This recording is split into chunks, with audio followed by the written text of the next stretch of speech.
Thanks for being here. Before we get started on football, I didn't realize you're in a cocoon and tied up in training camp about the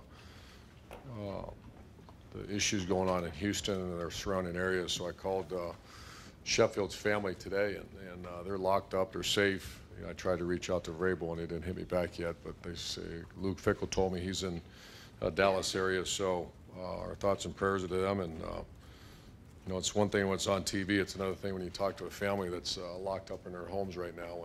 And Kendall, I spoke to him last night and then this morning to his family. And so just everybody keep them in your thoughts and do all you can to do to help. With that said, I'll answer any questions for you.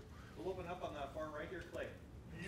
Are you curious to find out, or do you know who is the guy, the receiver, that can take the top off the defense, as they say? Yeah, this is as much depth as we've had. I can't tell you the guy. I can tell you 6 people that will play on a pure rotation basis. That's how much confidence we have in them.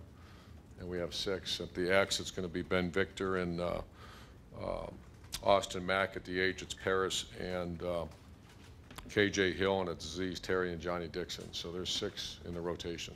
When you go one-on-one, were you as good as you were in the spring with the deep ball? Yeah, we're remains to be seen. When throughout camp we were, but we'll find out in a few days. Far left, front row, Lori. Coach, how many of your true freshmen made the travel roster this week? I don't have it. I think we'll release that today or tomorrow or something. That's the 2 deep, but I'm talking about the travel roster. Yeah, you said Trevon Grimes was on the cusp. Are you bringing Tate? Tate is making it. Tate will make it. I don't have the numbers off the top of my head, but. Did Grimes make it? On the cusp. Harris? What's cusp mean? On the edge, I think. What's that? Verge. Jalen Harris? Cusp, edge. Akuda? On it. Are we going to go here for a while? You do have quite a few. Wade? On it. White? On it. Davis? Myers Davis. and Wyatt Davis. Cusp. Mumford? On it. Gardner? Next. Okay. Thank you. Front row left, Doug. Urban, where you guys were when you walked off the field after the Clemson game, how much did you think to yourself, how much better we need to get by the time we play our next game, and where you stand right now, did you do what you wanted to do? We get evaluated and tested here in a few days, but that thought was exactly what I was thinking. And what I had to do as the head coach to make sure we head in that direction. So I feel very comfortable with the progress made. To say I'm confident, you know, I'm just kind of a warrior that makes sure that we're covering everything that it takes to win a game. And it's very clear around here what it does. It's power the unit, 9 strong.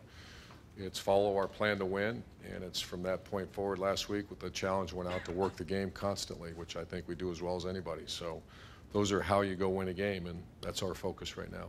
And the difference between getting your team ready to play a game for an opener off of camp as opposed to getting ready to play in week 8 when you're in the midst of the season, how big are the differences? What is it easier, harder? Because you have, you're playing a conference opponent at night. Right. This is a tough Much different, especially when you have some newbies, some new, first time they're in it. And last year was very alarming because our whole team was new. This year's a little more comfort because guys who've been in the environment before. This is a whole different set of circumstances because it's on the road in a Big Ten game. But we've practiced as such, and like I said, Billy Price is snapping a ball to JT every play as long as they stay healthy, and that's a little more comforting. Front row middle, Dave. Calling the parents of players who have earned starting jobs has become a big thing around here. I'm just curious, what was the genesis of that idea? I know last year with Mike Weber, that kind of went viral with Tony Alford calling him. And can you talk about some of the guys like Austin Mack and Bowen and some of those guys, Dixon, that have earned starting roles this year? Well, I've done that for a while myself, and it's all started when when my daughters were playing college sports, and my son will go do it. I just think that's one of the coolest things in the world to say. Because quite often you get a phone call from a parent, you have to call a parent because something stupid happened or something. I just try not to do that. I like having a relationship with the families, and our coaches should have those relationships that, it's not always, why are they calling us? Hey, congratulations, your son made it. And yeah, it's kind of taken off here. Plus, it's a good thing. looking at the Indiana game, when an opposing defense comes out with something you're not expecting to see from an offensive standpoint, can you describe the difficulty of making in-game adjustments, maybe compared to some of the other things you have to handle as a head coach? Like, how difficult is it to make in-game adjustments? It depends on the maturity of, number one, your quarterback, number two, your offensive line. If there's a bunch of wide-eyed guys out there that they're just trying to survive, but when you have some experience and your coaching staff is well-oiled and on the same page, it's not that difficult. And it depends what the adjustment is. If it's a completely different front, like happened to us in the national championship game in '08, and what happened to us against Virginia Tech in '14, that's a tough deal now because you've never practiced it. But we've also learned a lesson. We will always practice those, even if it's just a little bit. Front row right, Austin. Kevin, we've heard you mention a lot over the last couple of years that 250 goal that you want for your offense. How long have you used that as sort of the standard, and why is 500 total yards and that 50-50 split there? What makes that important? It was day one, 2001. That was our goal, to be a balanced team, and history shows that balanced teams win. Imbalanced teams usually fail at some point, and that's just been our target. We've hit it a few times, and that's a very aggressive goal, obviously, but that's what we try to do. Is it hitting those numbers important, or just having the threat of being able to do The threat, because teams play a certain way. If you can't function in the throw game, they're going to stop you, and if you can't function in the run game, you're probably going to lose. Front row right, Bill. It's a little bit like Doug's question, but every season is a mystery, every team is a mystery. Is it a little less so this year because you have those veterans, or are there still a lot of questions in your mind about what this team's going to be? Yeah, I think anytime you lose those 6 juniors to the NFL draft, those 6 guys are back, we wouldn't have much of we'd have a pretty good handle on what you have. When people like that leave, you got, your secondary, a little bit, I don't know if I use the term a mystery, but unknown. But that's why you practice so hard, so. And Brandon Bowen is listed as a starter. What did he do to earn the job? How good do you feel about him right now? Good. He's the most improved guy, one of the most improved players on our team. It's something that something clicked with him about in the early summer. I heard it from Coach Mick. I saw it, and then it really wasn't that close, to be honest with you. Burrell was very close to him. That was, but Bowen did a very nice job. Third row left, Dan. You named 9 captains for the season. Some people would say that's a lot of captains. What went into having that many captains? Is it just that there's that many guys who are qualified for the role? That is a lot. I remember when Mike Vrabel was here, was in our staff meeting, and he mentioned that he was not elected captain, which blew my mind. And it's because once again, it's none of my business back then, but it's just because they limited it to 3 or 4. And I would have kept thinking to myself, there's been a couple years, I think we had 5 or 6 guys that I just think, and he made the comment to me, I wasn't named captain, but I was still a captain. I'm thinking, that's one of the greatest honors you can ever have. Why would you ever take that from a guy that's deserving? And so I've always moved, since that conversation I had with him, whoever deserves it is going to be captain. And it'll be on the wall down the hallway, and you'll ever be known on your resume as a captain of the Ohio State University football program. It's pretty strong. And just those guys in general, what makes each of them, guys that are worthy of that honor?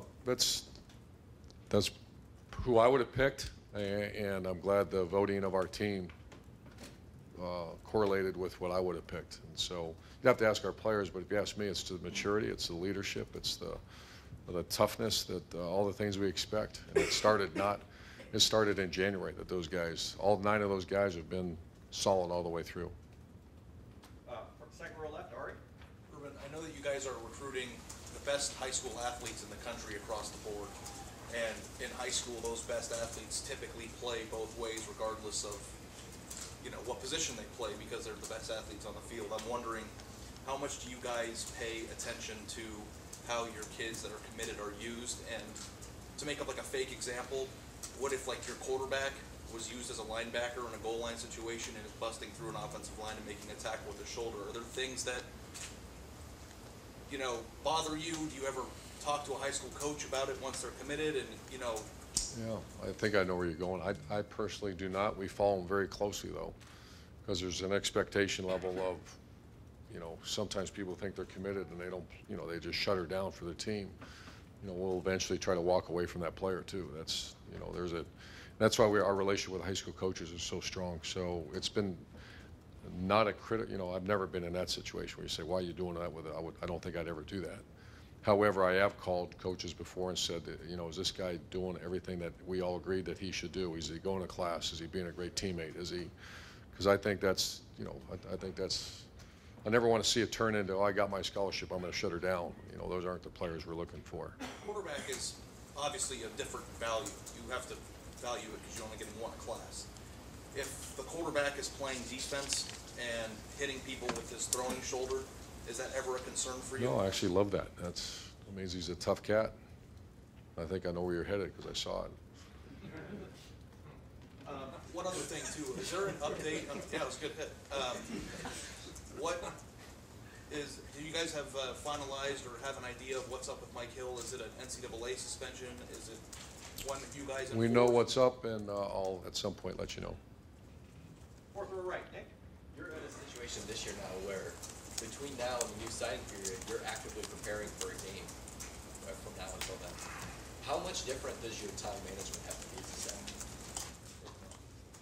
I don't quite because of the early signing period. No difference whatsoever. That's all Mark, his staff, just making sure. You know, we haven't really discussed it. You know, other than when that time starts to come, get the paperwork out, send it in, and go. Do you have to maybe speed up your recruiting with the 19 kids at all because you have to do more in season now? I think that's coming. I think it's happening. I can't stand it, but that's part of what's happened here in the last few years. And this early signing age will have an impact. And what will really have an impact is the early visits next year. That will, once again, not a big fan of that at all, but you got to do what you got to do. Front row right, Tim. Yeah, Urban, number one, what is the one thing that you've definitely seen, not one thing, but maybe a couple of things you've definitely seen JT Barrett get better at from day one to day now, whatever this is, of camp, and that he needed to get better at, in your opinion? Continued development of his accuracy and his relationship and timing with the wideouts. You know, to say that he mastered our offense, and he's done that quite a while ago. It's just the timing, the execution, and the trust. You know, when you see a quarterback taking more than one hitch, and, you know, I'm just giving you some technical stuff. You see him on a play that's designed 1, 2, 3 hitch and deliver the ball, and he takes 2 hitches. It's because you don't really trust what that guy's doing. Or, you know, that's what I've seen improve. Mike Weber, is he 100%? How would you classify his status? He's very close. I'll know more today, but he's close. Is there a chance J.K. Dobbins could start the game? I mean, or is it that kind of situation? I don't think we're there yet, Yeah. but I'll know more today. And the last thing, y'all got approved for a $7.8 million improvement to the Woody Hayes Athletic Center. I'm not saying where does this stop, but what is the need, what is the reason for continuing to expand the facility, which It's already seems twofold. to be a pretty I think everyone knows the answer. It's twofold. Number one is that you're expected Ohio States of the world and the elite programs, which we are, expect to have the very best for the welfare of student athletes. A lot of that, what we're doing is not as much bells and whistles, but it's actual welfare about the health and safety of our guys, making sure it's the best of the best of the best. And then there is the fact that you're recruiting. You know, we don't, you know, our athletic director and administration don't shy away from that. And we expect to go, when you go recruit someone, we don't need obstacles. We need advantages. And I'm so proud to say that our administration and our staff have been perfect alignment on that. Not silly stuff, but if it's going to make a difference, number one is got to be perfectly clear. It's about the college experience of the player that comes here. That's why I think the retention is so good here. I think that's why our guys perform in the classroom so well. That's why they, knock on wood, stay relatively healthy, is because not one time have I gone to Gene Smith and say, hey, you know, this is in the best interest of a player. The answer has always been yes. Back row middle, Steve. Yeah, Coach, a couple guys I wanted to ask about who seemed like they were in the mix early in camp. Justin Hilliard doesn't seem He's in the mix. No, he's in the mix. He's done. He's got to earn his stripes on the kicking game. So you're going to see him. I want to believe he's at least starting on 1, maybe 2 kicking. But he's his last 2 weeks been very strong. Hey, Josh Myers looked like he was in the 2 deep early. Yeah, he's got a ways to go, but he's glad he's a Buckeye. He's going to be a great player. Just got a ways to go. Is there anybody you're ruling out of this game that figured to normally have, just because of injuries or whatever? Or you seem pretty healthy? I think we're pretty good. And final question, front row left, Bill. Urban, with Brandon winning the guard battle, just seems like for the second year in a row, you've had some guys in that position who've been in the program for a while who didn't win a job when it was available. Is there any part of that that's, I don't know, disappointing to you? And I guess what does that mean for guys like Demetrius Knox and Matt Burrell that Brandon is the starter there? It's the obvious, and that's that when you have to move someone, or you take a true freshman in here and you move like they did last year, that the pressure's on and there's an expectation level that we have of you. There's certainly no one counting anyone out because this is a long season now, and we've had great storylines throughout the program's history and even recent history of guys that were beaten out and then came back. And you know, Stevie Miller is one of the great stories of college football. Darryl Baldwin, I can give you many more, that just kept swinging, and bang, he's in the game. So, yeah, we're not giving up on anybody. And was there any, I don't know if trepidation is the right word, but even if Brandon was playing well, was there any thought that maybe you won't start him just because of the hit that could give to your tackle depth, being he was the backup? There was. Thayer Munford is really good. I mean, has done a nice job, but those concerns are there. And but you also got to get your first five in there. Coach, thank you. Thank you.